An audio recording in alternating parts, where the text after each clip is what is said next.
Командиры предупредили, что в эту ночь будет наступление немцев. Они атаковали, но в следующую ночь, ближе к рассвету, на нас внезапно обрушился кромешный ад. Снаряды летят один за другим. Пушки палят, пули свистят. Огонь, дым, крики. Все смешалось в крови и порохе.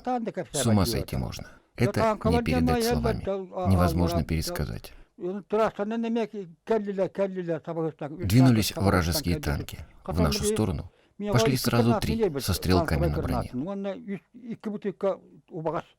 У меня были 2 танковые гранаты и 3 бутылки с зажигательной смесью.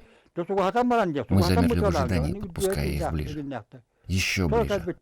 И по команде закидали танки гранатами и бутылками с горючкой. Подожгли их подчистую. Стрельба была отчаянная с обеих сторон. На поле боя убитых и раненых не счесть. Крики и стоны. Но мы все-таки отстояли позиции и перебили всех врагов.